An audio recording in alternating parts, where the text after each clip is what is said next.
Empat orang ini memang sekarang sudah berhasil, Mas. Dengan ritual yang jenengan dampingi di sini. Betul.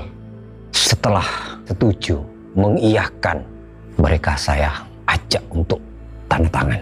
Pakai cap jempol tapi pakai darah.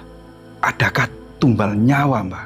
Untuk kesepakatan ini, tumbalnya adalah dirinya sendiri, Mas. Tumbalnya dirinya sendiri, dan waktu mati tidak bisa dikafani atau dipocong, Mas. Tidak bisa dikafani? Betul.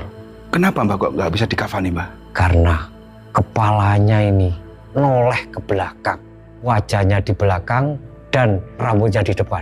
Sehingga nggak bisa dikafan ya, Mbah ya? Betul sekali, tidak bisa dikafan. Di sini adalah merupakan pesugihan, jaran toleh.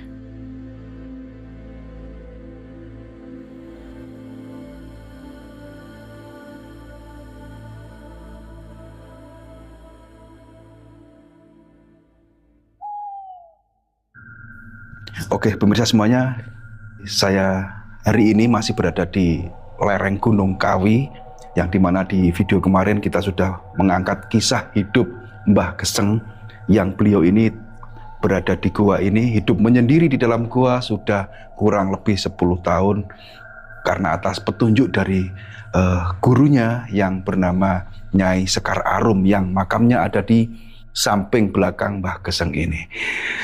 Dan di video kali ini saya akan mencoba angkat informasi yang saya dapat dari masyarakat atau teman saya yang ada di daerah Malang sini, yang katanya di dalam gua ini, di samping Mbah Geseng ini hidup menyendiri ya, dengan laku hidup mungkin bisa dibilang bertapa atau ritual lainnya.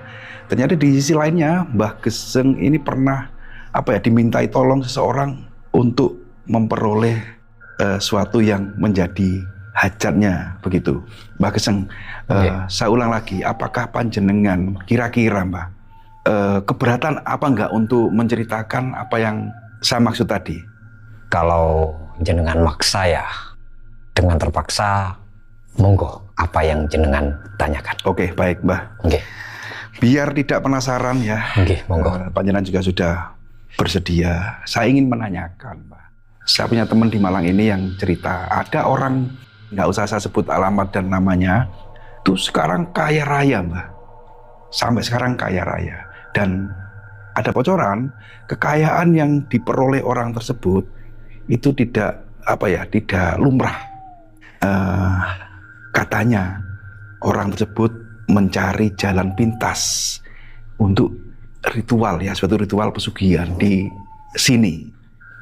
Kalau tidak salah, Mas ya, di sini sudah ada sekitar 4 orang yang datang ke sini. Itu pun dengan terpaksa, karena berhari-hari di sini menunggu keputusan dari saya ingin mencari kekayaan, pesugihan. Sudah saya tolak. Saya tuh paling benci kok, Mas, melihat orang yang ingin kaya dengan cara pesugihan, malas untuk bekerja. Jadi orang pemalas mau kaya, kayak apa itu? 4 orang ini memang sekarang sudah berhasil, Mas. Sudah berhasil. Sudah ya, berhasil. Dengan ritual yang jenengan dampingi di sini. Betul. Ya, dibantu oleh ya anak buah saya di sini. Yang membantu adalah golongan dari jin yang ada di sana. Jin yang ada di sana yang mengurusi tentang pesugihan. Dibantu sama ya anak buah saya di situ. 4 orang yang datang ke sini jenengan tolak.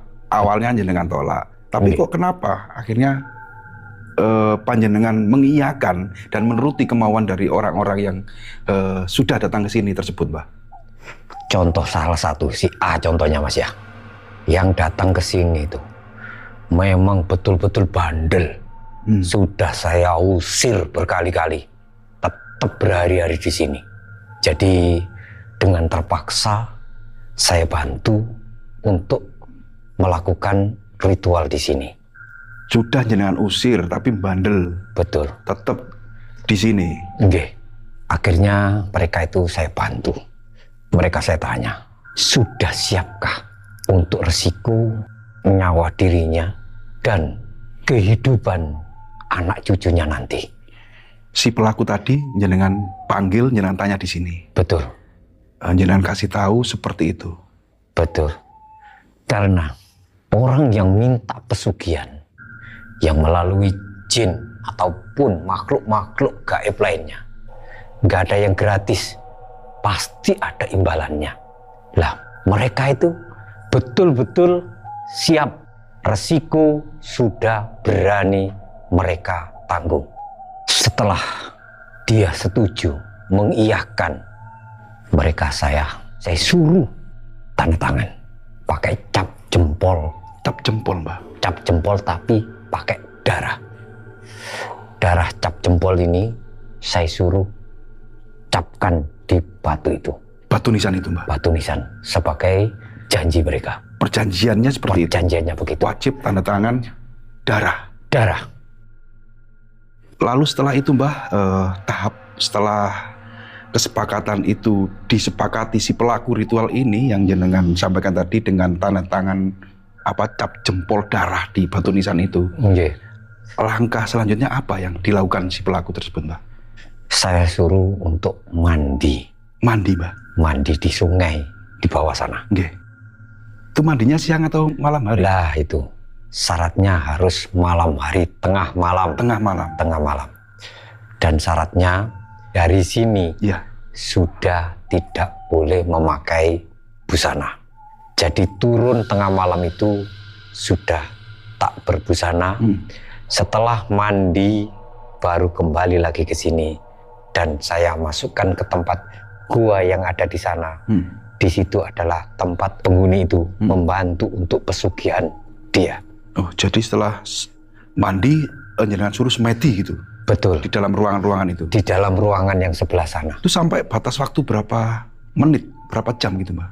Lah itu tidak ada yang bisa menentukan, kecuali yang menentukan mereka yang membantu untuk membantu pesugihan dia. Oh, jadi ketentuan semedi lama tidaknya atau berapa waktu yang dibutuhkan untuk semedi di ruangan itu sampai bangsa halus atau jin yang bersedia membantu untuk kaya gitu ya? Membantu untuk kaya. Itu bersedia? Bersedia sampai ada batas waktu mereka, bukan si pelaku.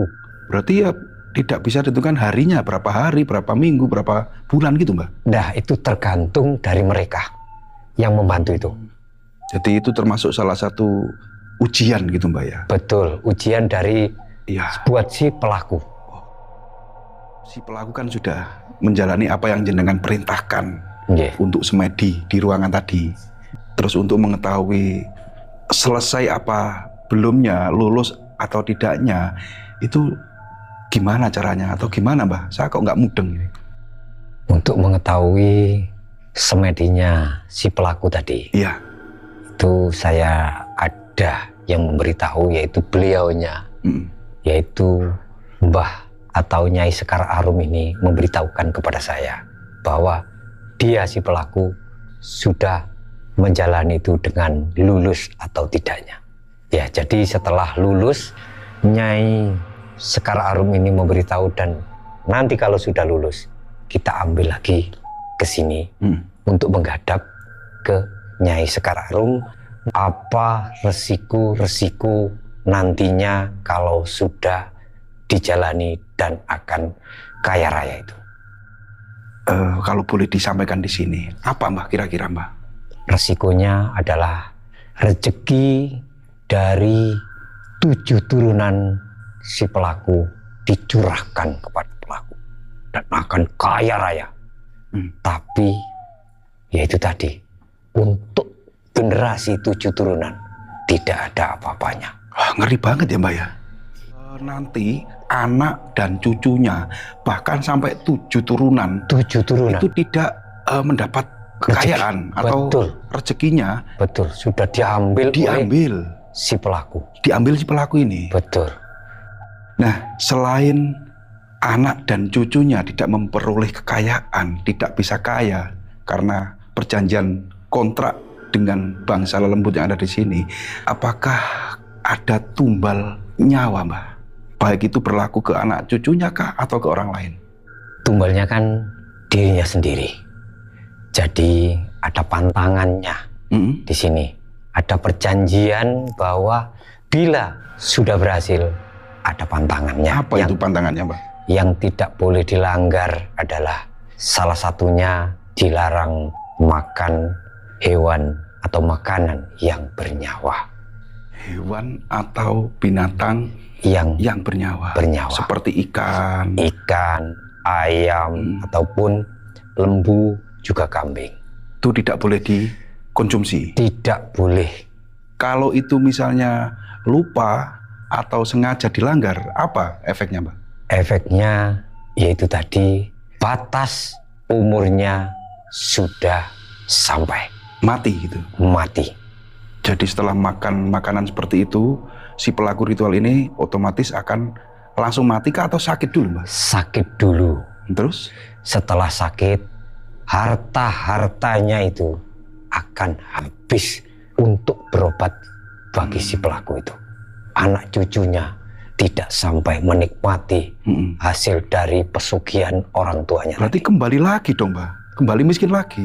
Kembali dalam keadaan miskin lagi kalau melanggar pantangan itu tadi. Yang asalnya miskin kembali miskin dan tidak menyisakan sepeser pun untuk anak cucunya juga. Betul sekali, akan kembali miskin kembali. Dan ini resikonya bagi si pelaku adalah kembali miskin lagi dan menjadi aib bagi keluarganya. Iya. Bagi dirinya sendiri terutama. Tapi generasinya, keluarganya merupakan aib besar kalau dia sudah meninggal. Aib?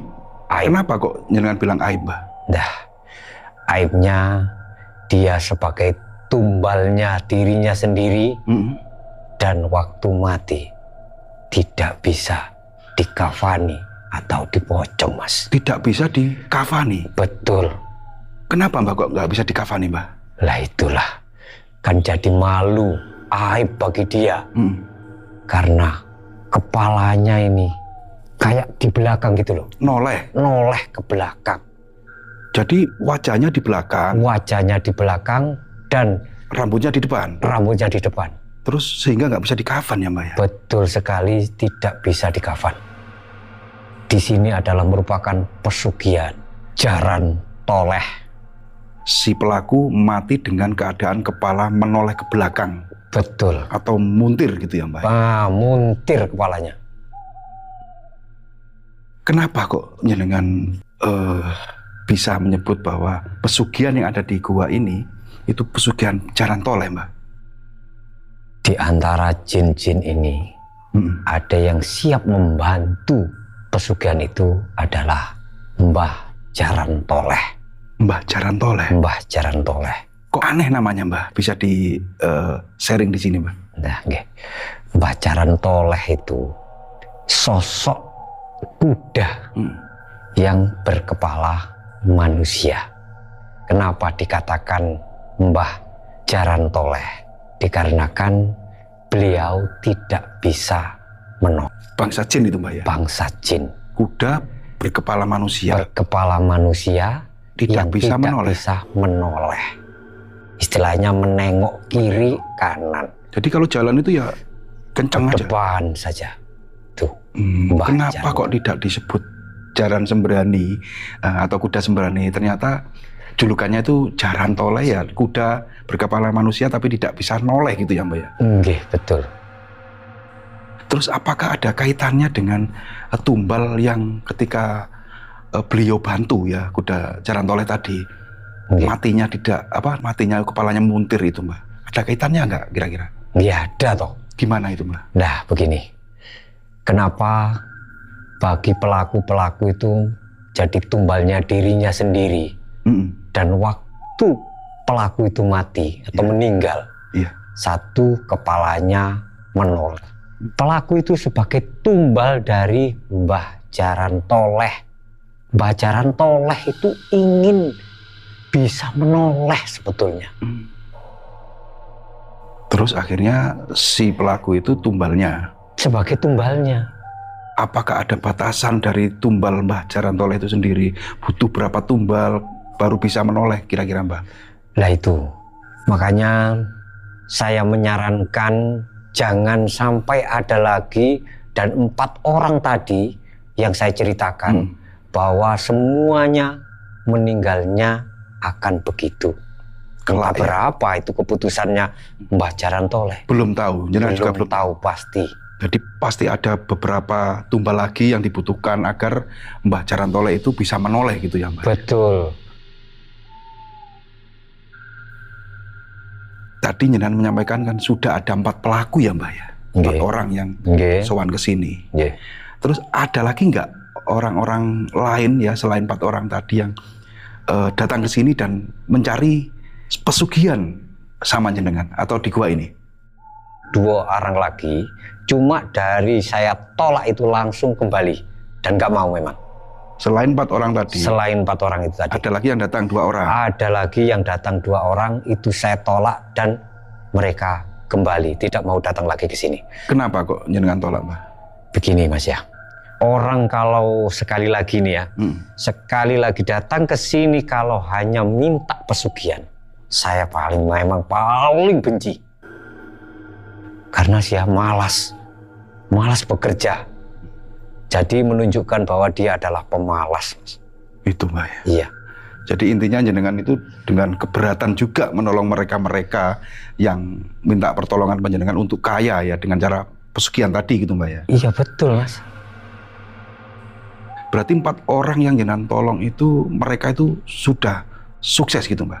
Yang nyata 3 orang itu memang sukses. Tapi yang 1 kurang tahu. Kalau memang belum sukses ya mungkin kembali lagi ke sini Mas.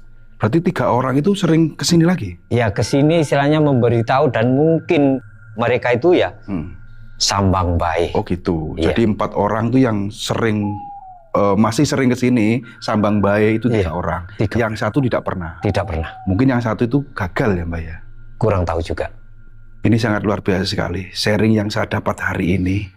Yang tanpa sengaja, awalnya memang saya penasaran dengan keberadaan panjenengan yang beritanya memang berada di hidup di dalam sebuah goa yang di video kemarin sudah kita kupas tentang riwayat hidup panjenengan. Dan video kali ini saya ini termasuk rezeki loh panjenengan mau terbuka dengan saya, mungkin panjenengan kasihan dengan saya ya kan, sehingga panjenengan mau sharing tentang orang-orang yang jalan hidupnya itu tersesat, ya kan? Orang yang tidak bisa menerima takdir yang diberikan Tuhan, cobaan, kemiskinan yang diberikan kepadanya, sehingga menjalani laku yang tidak diridhoi Tuhan dengan cara mencari kaya secara instan, pesugihan tadi yang namanya Jarantoleh, kan gitu ya Mbak ya? Nggak apa-apa ini Mbak, saya tayangkan di video, nggak apa-apa ya, saya rekam ya? Sama jenengan rekam nggak apa-apa. Dengan video kan nggak apa-apa, tapi saya mohon dan tolong. Apa itu Mbak? Jangan sampai nanti kalau sudah di luaran sana, jenengan ditanya oleh orang-orang di mana lokasinya ini, di mana tempatnya ini, tolong dengan hormat, dengan sangat dirahasiakan. Gitu Mbak. Tempat ini betul-betul jangan sampai ada orang yang tahu. Kita tidak boleh menyampaikan lokasi dan alamatnya gitu maksudnya. Betul. Oke. Karena jenengan sudah menerima saya dengan baik, memberi sharing cerita dengan luar biasa. Amanah panjenengan saya ambil Mbak, saya pegang. Saya tidak akan memberikan atau memberitahukan tentang lokasi ini, akan kita privasikan. Cukup saya yang tahu gitu Mbak ya. Mbak, terima kasih ya atas waktunya. Sami-sami ya. Jadi saya mohon undur diri. Mohon maaf apabila ada salah ucap kata ya. Saya selaku ya sebagai anak muda mungkin nggak punya unggah-ungguh. Terus jenengan juga mungkin tersinggung dengan ucapan yang saya tanyakan. Harap dijadikan maklum ya Bang. Tapi kira-kira Mbak, saya suatu saat sowan lagi ke sini boleh nggak kira-kira? Saya pribadi maksudnya. Monggo kalau untuk pribadi. Tapi itu tadi tolong dirahasiakan tempat ini. Oke, siap Mbah. Semoga panjenengan sehat selalu ya Mbah ya. Iya. Panjang umur dan selalu dalam lindungan Tuhan Yang Maha Esa. Saya mohon pamit Mbah. Terima kasih pemirsa semuanya untuk tayangan kali ini di lereng Gunung Kawi ya, di Malang. Nggak bisa saya sebutkan alamatnya karena pesan dari Mbahnya. Saya akhiri sampai di sini dulu. Mohon maaf apabila ada kesalahan. Assalamualaikum warahmatullahi wabarakatuh.